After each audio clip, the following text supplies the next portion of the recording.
नमस्कार। आज हम कक्षा 10 के सामाजिक विज्ञान के छठे प्रकरण भारत के सांस्कृतिक विरासत के स्थल के बारे में चर्चा करेंगे। पिछले लेक्चर में हमने अजंता की गुफा, इलोरा की गुफाएं, एलिफेंटा की गुफाएं, महाबलीपुरम एवं पट्टदकल स्मारक के बारे में अभ्यास किया और आगे के जो मुद्दे हैं उसके बारे में आज हम चर्चा करेंगे। देखते हैं। तो आज हम शुरू करेंगे खजुराहो के मंदिर से। खजुराहो का मंदिर, ठीक है, देखते हैं। खजुराहो का मंदिर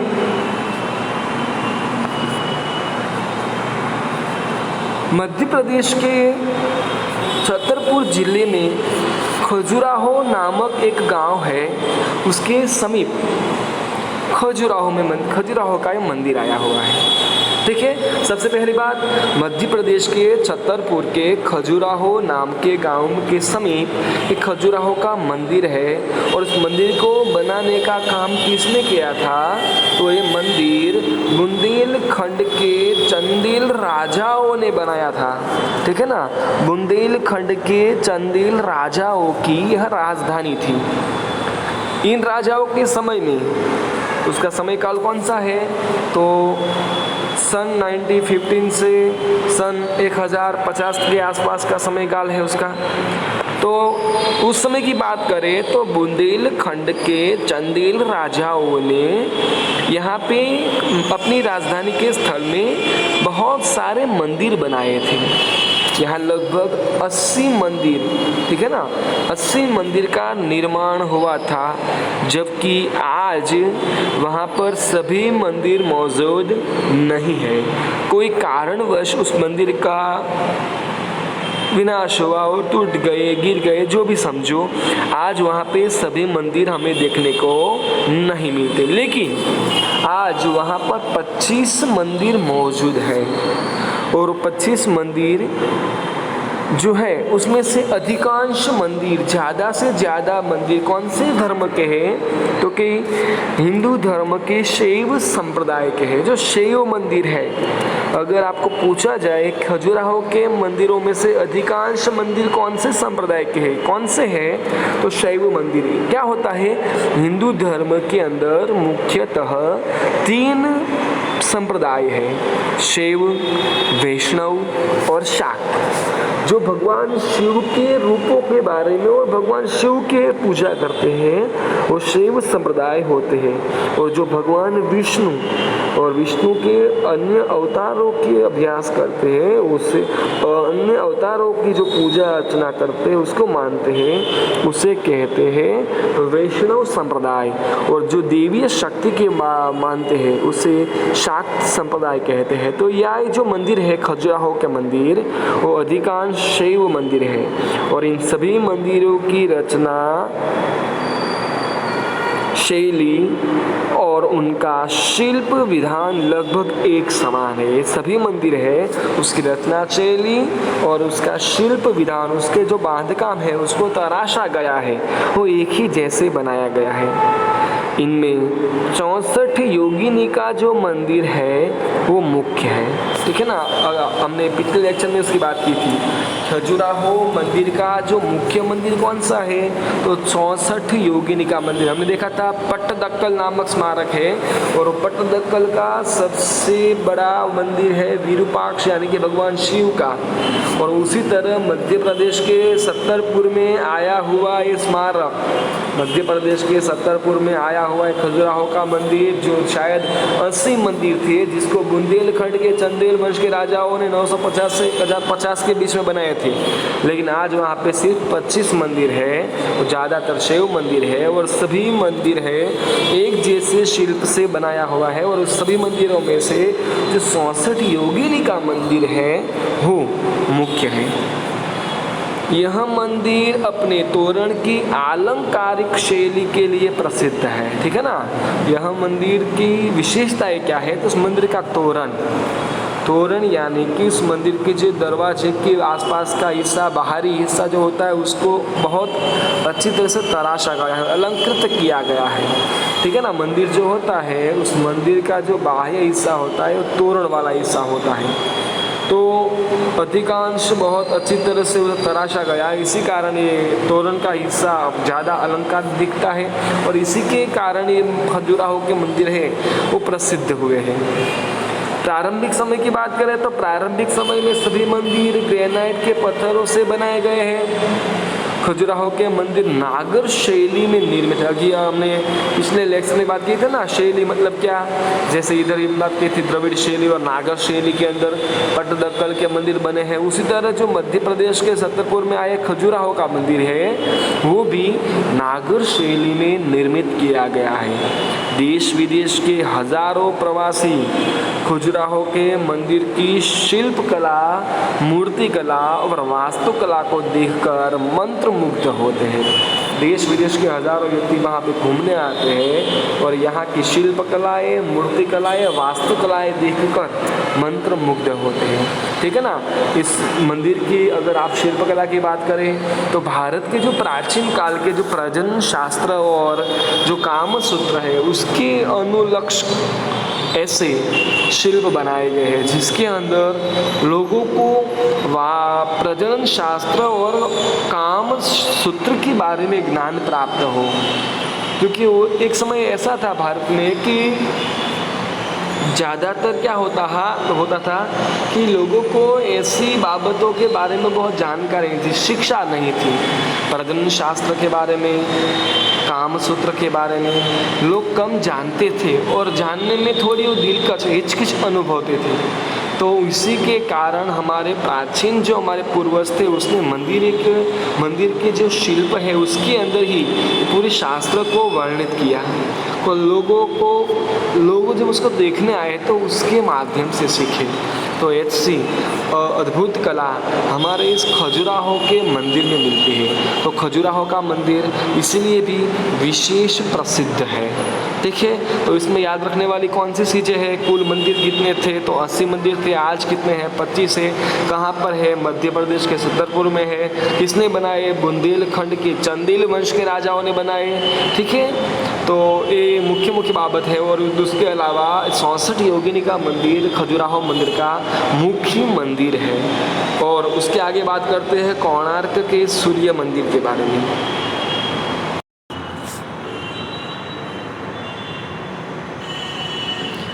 कोणार्क का सूर्य मंदिर हमारे एग्ज़ाम के लिए मोस्ट IMP मुद्दा है। कई बार एग्ज़ाम के अंदर कोणार्क के सूर्य मंदिर की टकनौंध या उसकी शॉर्ट नोट पूछी गई है। तो इसके कारण भी, और दूसरी बात कि 2-3 मोस्ट MCQ या खाली जगह के रूप में भी इस मुद्दे में से प्रश्न आते हैं। तो हमें पक्का करना ही पड़ेगा। ठीक है, IMP मुद्दा है हमारी एग्ज़ाम में। देखते हैं कोणार्क का सूर्य मंदिर। सबसे पहली बात तो कोणार्क का सूर्य मंदिर कहाँ पे है, कोणार्क आया कहाँ पे है। तो कोणार्क है उड़ीसा राज्य के पुरी जिले में, बंगाल की खाड़ी के पास ही।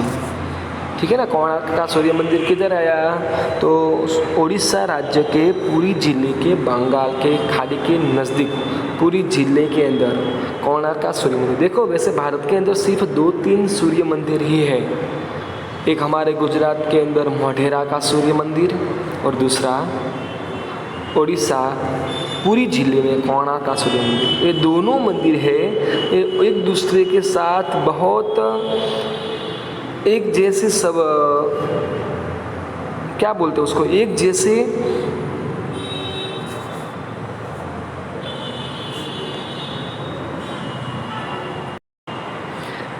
जैसे लाक्षणिकता रखता है। ठीक है ना। दोनों मंदिर के बीच में कुछ साम्य जैसा है, दोनों मंदिर के बीच में कुछ ताल्लुकात है ऐसा लगता है। जैसे कि सूर्य की पहली किरण उस मंदिर के अंदर पड़ना, कर्कवृत्त के ऊपर आना, दोनों मंदिर के अंदर थोड़ी बहुत साम्यताएं हैं। और इसके कारण एग्ज़ाम के तौर पर और घूमने के लायक वैसे सब तरीके से हमारे लिए महत्व की ये जगह रही। ठीक है, तो कोणार्क का सूर्य मंदिर उड़ीसा राज्य के पुरी जिले में बंगाल की खाड़ी के नज़दीक आया हुआ है। इस मंदिर का निर्माण 13वीं सदी में गंग वंश के राजा नरसिंह वर्मन प्रथम ने किया था। हमने वो आगे बात की थी, हमने पहले देखा था जैसे महाबलीपुरम नामक जगह थी, तो महाबलीपुरम नामक जगह थी जिसका निर्माण पल्लव वंश के राजा नरसिंह वर्मन प्रथम ने की। उसी तरह कोणार्क का सूर्य मंदिर है, उसकी निर्माण भी नरसिंह वर्मन प्रथम ने ही किया, लेकिन ये नरसिंह वर्मन प्रथम वो पल्लव वंश के राजा नहीं थे, ये थे गंग वंश के राजा। ठीक है ना, तो सबसे पहला ही महत्व की बात कि इस मंदिर का निर्माण किसने किया, तो उसका जवाब होगा नरसिंह वर्मन प्रथम, गंग वंश के राजा। दूसरा, उसका निर्माण कब हुआ, तो 13वीं सदी में। हाँ, एक दो बार एग्जाम में प्रश्न आया है, 13वीं सदी में उसका निर्माण हुआ।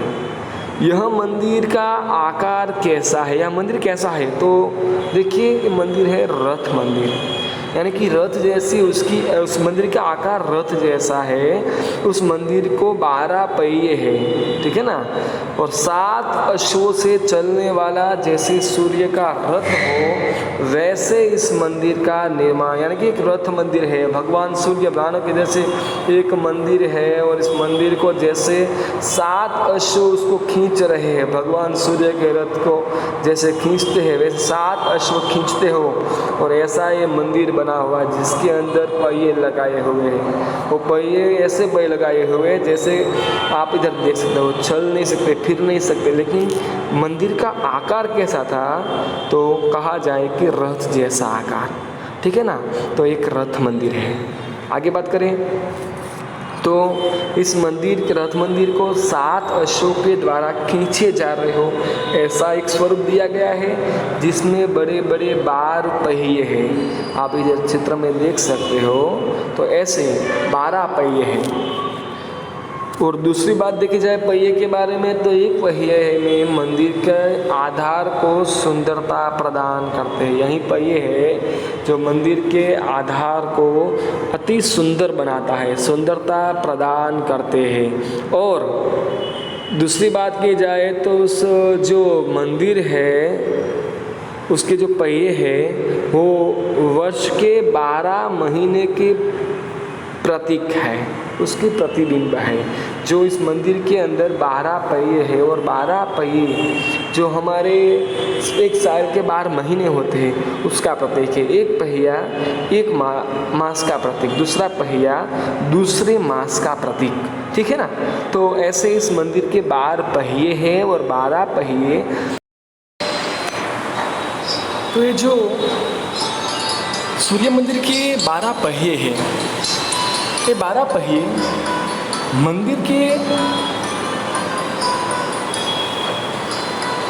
आधार को और भी सुंदरता प्रदान करते हैं। इतना ही नहीं, ये जो 12 पहिए है वो 12 पहिए जिसमें 12 महीने का प्रतीक है। और हर एक पहिए में आप देखिए आकृति के अंदर चित्र देख के हमें पता चलता है कि जो 12 पहिए है वो हर एक पहिए में 8 तीलियों है। ठीक है ना, 8 मोटी मोटी तीलियाँ है। जैसे आप देख सकते हो, ये दूसरी, ये तीसरी, चौथी, 5वीं, 6ठी, 7वीं और 8वीं। और जो 8 तीलियाँ है वो 8 प्रहर दर्शाती है। हमारे क्या होता है, एक दिन में 8 प्रहर होते हैं। ठीक है ना, एक दिन में 8 प्रहर और 3 घंटे का एक प्रहर होता है। तो उसी को दर्शाते, उसी का चित्रांकन करती हुई ये पहिए की तितलियाँ है।